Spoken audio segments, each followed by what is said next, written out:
Hello everyone, this is निकुंज और एक बार फिर आप योर ओन क्लासेस के चैनल पर हम कर रहे थे NCERT solutions chapter 1 science chemistry के क्लास 10th। और हमने लगभग जो बैलेंसिंग के क्वेश्चन थे वो कर लिए थे, लेकिन कुछ जो बच रहा था, एक क्वेश्चन 5th क्वेश्चन, इसमें एक स्टेटमेंट दी हुई है और उसको हमें कन्वर्ट करना है एक रिएक्शन में और उसको बैलेंस करना है। तो देखिएगा, यहाँ पर दिया हुआ है hydrogen and nitrogen gas. Hydrogen और नाइट्रोजन गैस दोनों गैस रूप में है, कंबाइन होकर बनाते हैं अमोनिया। ये कंबाइन होकर क्या बना रहे हैं? अमोनिया। अब यहाँ देखिएगा, एक इम्पॉर्टेंट चीज़ बताता हूँ। अगर हमें अमोनिया बनाना है तो NH3 लिखेंगे और अमोनियम का जो फॉर्मूला है AMMONIUM, अमोनियम का फॉर्मूला है NH4। 3 की जगह हाइड्रोजन के 4 एटम आ जाएंगे। अब हाइड्रोजन और नाइट्रोजन दोनों तो गैस के रूप में है, तो गैस के लिए अपन 2 एटम का यूज़ करते हैं। हाइड्रोजन और नाइट्रोजन दोनों गैस के रूप में है, कंबाइन करके क्या बना रहे हैं देखिएगा आप, अमोनिया। अमोनिया का फॉर्मूला क्या है? NH3। ये आपको याद रखना पड़ेगा, हमने टेबल में लिखा है, आप वो वीडियो देख सकते हैं, how to make chemical formula. अब यहाँ देखिएगा, अब इसे बैलेंस करना ज़रूरी है। ये हाइड्रोजन गैस हो गई, ये नाइट्रोजन गैस हो गई और इन्होंने मिलके अमोनिया बना भी लिया है। लेकिन यहाँ देखिएगा, हाइड्रोजन के 2 एटम्स है, यहाँ पर हाइड्रोजन के 3 है, यहाँ पर नाइट्रोजन के 2 है, यहाँ पर नाइट्रोजन के 1 है। तो मुझे क्या करना होगा, देखिएगा यहाँ पर नाइट्रोजन का जो 1 एटम है उसको 2 बनाने के लिए मैं यहाँ पर 2 लिख सकता हूँ। तो यहाँ पर देखिएगा कि नाइट्रोजन के कितने एटम हो गए? 2। लेकिन हाइड्रोजन देखिएगा, उसके एटम बन गए हैं 6। अब इस 6 को सही करने के लिए ये जो 2 3 are 6 इस प्रकार से, तो हाइड्रोजन के 6 बन गए हैं। तो यहाँ पर भी मुझे 6 बनाना है, तो 2 में किसका मल्टीप्लाई करें कि वो 6 बन जाए? तो सिंपल सी बात है, हम करेंगे 3 का मल्टीप्लाई, तो वो हो जाएगा 3 2s are 6। तो फाइनली ये जो रिएक्शन है वो बैलेंस भी हो गई और हमने इस स्टेटमेंट को कन्वर्ट किस में किया है? एक नॉर्मल इक्वेशन में, और फिर उसको बैलेंस किया है। आई होप आपको ये समझ में आया होगा। अब हम बढ़ते हैं हम नेक्स्ट क्वेश्चन की ओर। अब हम बढ़ते हैं क्वेश्चन नंबर 2 की ओर, 5th का 2। इसको हमें एक रिएक्शन जो है स्टेटमेंट में लिखी हुई है उसको इक्वेशन में कन्वर्ट करना है और उसको बैलेंस करना है। बैलेंसिंग थोड़ी ट्रिकी है इस क्वेश्चन में, लेकिन हम इसको देखते हैं। देखिए, हाइड्रोजन सल्फाइड गैस। अब हाइड्रोजन सल्फाइड कैसे बनाए? H और ये सल्फाइड, H की वैलेंसी 1 है, सल्फाइड की 2 है, क्रॉस मल्टीप्लाई होगा तो ये बनेगा H2S। तो hydrogen sulphide gas Burns in air. इस वर्ड को अब हमेशा याद रखना, Burns in air. Burns in air हवा में जलता है, या फिर कोई दूसरा वर्ड दे, जैसे कि आपको दे दे कंबस्शन। कंबस्शन मतलब जला ही रहे हैं, या बर्न, ऐसी कोई भी वर्ड दे, हवा में जल रहा है, कंबस्शन या बर्न, तो आपको सीधी रिएक्शन करवा देनी है ऑक्सीजन के साथ, क्योंकि आग जो लगती है वो ऑक्सीजन की प्रेजेंस में ही लगती है। कहीं पर भी जलेगा तो ऑक्सीजन की प्रेजेंस में ही जलेगा, मतलब ये रिएक्ट किसके साथ कर रहा है? ऑक्सीजन के साथ। ठीक है, यहाँ तक ये रिएक्शन हो गई। उसके बाद आगे ये हमें क्या दे रहा है? ये रिएक्शन टू गिव क्या दे रहा है? पहली चीज़ तो दे रहा है वाटर, और उसके बाद सल्फ़र डाइऑक्साइड। अब यहाँ देखिएगा, सल्फ़र डाइऑक्साइड, कार्बन डाइऑक्साइड कैसे लिखते हैं? 1 कार्बन और 2 ऑक्साइड यानी डाइऑक्साइड। अब यहाँ पे लिखा है सल्फ़र डाइऑक्साइड, सल्फ़र यानी कि S, और डाइऑक्साइड यानी 2 ऑक्साइड, तो SO2 कह सकते हैं हम, SO2। और साथ में दे रहा है वाटर। वाटर का फॉर्मूला हमको पता है H2O। अब हमें करना पड़ेगा इसे बैलेंस। देखिएगा कहाँ पर बैलेंस नहीं हो रहा है? हाइड्रोजन 2 है, यहाँ पर 2 है, सल्फाइड यहाँ पर 1 है, यहाँ पर 1 है, ऑक्सीजन यहाँ पर 2 है, और यहाँ पर 2 ये रहा, 1 ये रहा, मतलब यहाँ पर जो टोटल ऑक्सीजन है वो 3 है और यहाँ पर 2 है। तो मैं यहाँ पे अगर 1 लगाता हूँ तो भी ये तो 3 तो नहीं हो सकता, इसको और तो बना नहीं सकता मैं। एक नेक्स्ट स्टेप लेते हैं अपन कि H2S प्लस 2O2 बना देते हैं। 2 ही लिख सकता हूँ, 1 तो लिखूँगा तो वो 2 ही रहेगा, तो मैंने 2 लिखा है। अब देखिएगा कहाँ पर प्रॉब्लम हुई।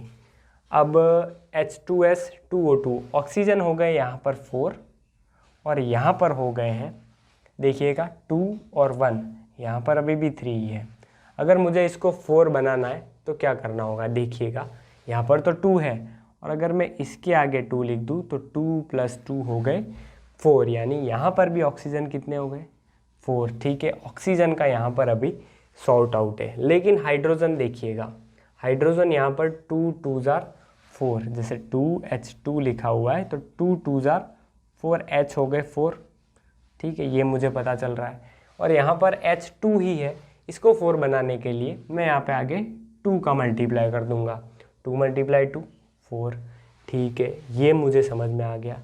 लेकिन हाइड्रोजन को बैलेंस करने के चक्कर में मैंने सल्फाइड को डिसबैलेंस कर दिया, मतलब सल्फाइड यहाँ पर 2 हो गए और यहाँ पे 1 ही है। तो इसको 2 करने के लिए मुझे यहाँ पर 2 करना पड़ेगा। ठीक है, ये आ गए हम नेक्स्ट स्टेप में। अब लास्ट स्टेप देखिएगा, प्रॉब्लम कहाँ आ रही है, सल्फाइड 2 थे, 2 कर दिए मैंने। ठीक है, मुझे समझ में आ गया। उसके बाद हाइड्रोजन 4 थे, यहाँ पर भी 4 है।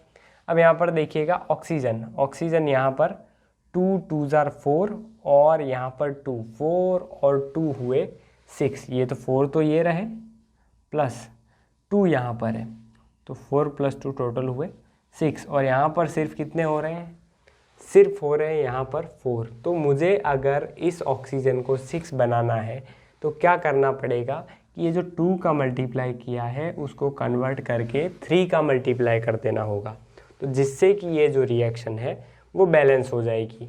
अब एक बार देखिएगा यहाँ पर 2H2S + 3O2 2SO2 और फिर प्लस हो गया इसमें 2H2O। अब इस रिएक्शन को आप देखिएगा, पूरी की पूरी रिएक्शन जो है लास्ट में हमारे पास बैलेंस होके आ गई है। देखिए एक बार, हाइड्रोजन 4 हो गए हैं, यहाँ पर भी हाइड्रोजन 4 है, ऑक्सीजन 6 है, यहाँ पर भी 2 2 जार 4 और 2 यहाँ पर 4 और 2 6 यहाँ पर भी है, सल्फाइड 2 है, यहाँ पर भी सल्फाइड 2 है और बाकी सब भी बराबर है। मतलब कि ये रिएक्शन क्या हो गई, बैलेंस। थोड़ा सा ट्रिकी था, आप स्टेप बाय स्टेप इसको रिवर्स करके भी देख सकते हैं आप वीडियो को। तो ये हुई हमारी रिएक्शन बैलेंस। अब BAB 2 क्वेश्चन हमने कर लिए हैं। अब हम थर्ड क्वेश्चन की ओर बढ़ेंगे और उसमें देखेंगे कि उसमें कैसे हमें बैलेंस करना है और स्टेटमेंट से रिएक्शन को बनाना है। अब हम बढ़ते हैं हमारा नेक्स्ट क्वेश्चन जो कि है 5th का C। अब देखते हैं इसमें क्या हो रहा है। बेरियम क्लोराइड रिएक्ट कौन कर रहा है, बेरियम क्लोराइड किसके साथ, एल्यूमिनियम सल्फेट के साथ, और ये हमें दे रहा है एल्यूमिनियम क्लोराइड और प्रेसिपिटेट मतलब नीचे कुछ जम रहा है इस रिएक्शन में, उसका नाम है बेरियम सल्फेट। अब यहाँ देखिएगा कैसे होगी ये reaction. Barium chloride Ba barium chloride का Cl, बेरियम की वैलेंसी 2, Cl की वैलेंसी 1, क्रॉस मल्टीप्लाई करेंगे तो बनेगा BaCl2। उसके बाद आगे की ओर बढ़ते हैं थोड़ा सा और, एल्यूमिनियम सल्फेट के साथ रिएक्ट कर रहा है। एल्यूमिनियम का सिंबल Al, सल्फेट का SO4, इसकी वैलेंसी 2 और इसकी 3। अब यहाँ देखिएगा एल्यूमिनियम सल्फेट तो Al2, Al का मल्टीप्लाई 2 के साथ और SO4, इसमें 2 चीज़ें मिली हुई है, पूरा एक कंपाउंड बना हुआ है, तो उसको मुझे थ्राइस करना पड़ेगा क्योंकि ये 3 से मल्टीप्लाई हो रहा है और ये जो है वो 2 से मल्टीप्लाई हो रहा है। अब आगे जाएगी रिएक्शन। अब देखिएगा आप क्या दिया हुआ है, एल्यूमिनियम क्लोराइड, एल्यूमिनियम का Al, क्लोराइड का Cl, इसका 3, इसका 1 और एक क्रॉस मल्टीप्लाई होके हो जाएगा AlCl3 और उसके बाद प्लस होके इसमें आ जाएगा बेरियम सल्फेट Ba और SO4, बेरियम की वैलेंसी भी 2, SO4 की वैलेंसी भी 2, ये क्रॉस मल्टीप्लाई से कट गया और उसके बाद BaSO4। अब हमें इसको बैलेंस करना है। हम एक ही ट्रिक आजमाते हैं पहले की तरह। SO4 सल्फेट जो है वो 3 बार है और यहाँ पर सल्फेट अकेला है, इसको 3 बनाना है, आगे 3 लिख दीजिए तो SO4 पूरा का पूरा 3 से मल्टीप्लाई हो गया। अब देखिएगा बेरियम 3 हो गया, यहाँ पे बेरियम जो है वो 1 ही है, इसको 3 करने के लिए इसको 3 से मल्टीप्लाई कर दिया बेरियम को। अब उसके बाद लास्ट स्टेप, क्लोरीन जो है वो यहाँ पर 6 है तो इसको 6 बनाने के लिए हमें करना होगा यहाँ पर 2 से मल्टीप्लाई। तो क्लोरीन भी 6 हो गया, एल्यूमिनियम भी 2 हो गया। तो ये पूरी रिएक्शन जो है वो बैलेंस हो गई। और रिएक्शन का नाम पूछे तो आप कह सकते हैं डबल डिस्प्लेसमेंट। और इसके बाद इसका 5th का लास्ट क्वेश्चन बचता है जो हम इसके बाद देख रहे हैं। तो अब हम देखेंगे क्वेश्चन नंबर 5 का जो लास्ट क्वेश्चन था, डी। अब इसको हम समझेंगे एक बार। अब देखते हैं इसमें क्या हो रहा है। देखिएगा इस रिएक्शन को, potassium metal react with water. Potassium metal किसके साथ रिएक्ट कर रही है? वाटर के साथ। और हमें दे रही है पोटेशियम हाइड्रोक्साइड, पोटेशियम हाइड्रोक्साइड और हाइड्रोजन गैस। क्या दे रही है? पोटेशियम हाइड्रोक्साइड और हाइड्रोजन गैस। पहले तो हम रिएक्शन बनाते हैं। पोटेशियम मेटल है, नॉर्मल लिख लेना है के प्लस किसके साथ रिएक्ट कर रही है? वाटर। आ रही है, ये फॉर्मूला तो हमें आता ही है बिल्कुल। H2O। रिएक्शन आगे बढ़ी, एरो बनाया, रिएक्शन इस तरफ जा रही है। और बेसिक्स के लिए बता दूं तो इन्हें कहेंगे रिएक्टेंट, और इस तरफ मुझे जो मिलेगा इसे हम कहेंगे प्रोडक्ट्स। अब देखिएगा ये बना रहा है पोटेशियम हाइड्रोक्साइड, पोटेशियम के हाइड्रोक्साइड OH। आपको टेबल में बताया है, डिस्क्रिप्शन में भी लिंक है कि how to make chemical formula. इसको मैं कैसे बना रहा हूँ ये आपको सीखना है, तो वो वीडियो आपको देखनी होगी। ये 1 OH का 1 क्रॉस मल्टीप्लाई करेंगे तो बनेगा KOH। और साथ में दे रहा हाइड्रोजन, हाइड्रोजन गैस के रूप में है तो H के साथ 2 एटम ले लेने, तो ये बन गई हाइड्रोजन गैस। और सिर्फ हाइड्रोजन बोले तो हम सिर्फ सिंगल H ले सकते हैं। ये हुए रिएक्टेंट, ये हुए मेरे पास प्रोडक्ट, यानी कि कह सकता हूँ LHS में मेरे पास क्या है? रिएक्टेंट। और RHS में मेरे पास है प्रोडक्ट्स। अब देखिएगा मुझे इसको बैलेंस करना भी आना चाहिए, बिल्कुल आना चाहिए। अगर मैं बैलेंस करता हूँ, देखिएगा यहाँ पर कैसे बैलेंस करूँगा। हाइड्रोजन कितना है यहाँ पे? 2।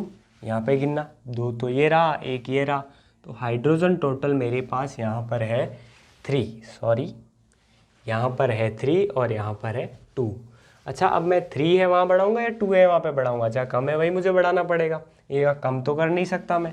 यहाँ पर अगर मैं 1 लिखता हूँ तो हाइड्रोजन कुछ बढ़ेगा ही नहीं, 1 × 2 2 ही होता है। अब मैं लिख लेता हूँ यहाँ पर 2। अगर मैं यहाँ पर 2 हाइड्रोजन लिखता हूँ, मतलब कि हाइड्रोजन मेरे पास हो गए टोटल कितने? 2 × 2 = 4। तो यहाँ पर 4 हाइड्रोजन हो गए हैं। और यहाँ पर देखिएगा मेरे पास कितने हाइड्रोजन है? 2 और 3। अब मुझे यहाँ पर भी एक ना एक बढ़ाना पड़ेगा। अब यहाँ देखिएगा ऑक्सीजन कितना हो गया? पहले तो ऑक्सीजन 2 हो गया। और अगर मुझे ऑक्सीजन को भी 2 करना है तो मैं ऑक्सीजन के आगे 2 लगाऊंगा। और इसी के लिए मैंने ऑक्सीजन के आगे 2 लगाया था। तो ऑक्सीजन के आगे 2 लगाया, ऑक्सीजन को मैंने क्या कर दिया है? 2 कर दिया है। तो हाइड्रोजन भी मेरा आप बैलेंस हो गया। देखिएगा आप, हाइड्रोजन कितना है?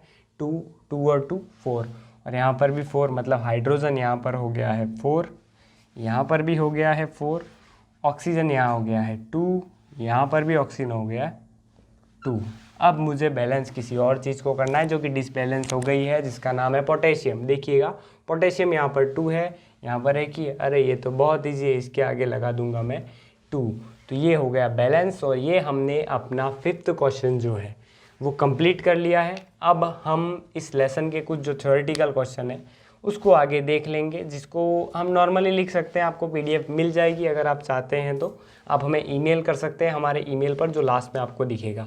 तो लाइक करें, शेयर करें और सब्सक्राइब ज़रूर करें।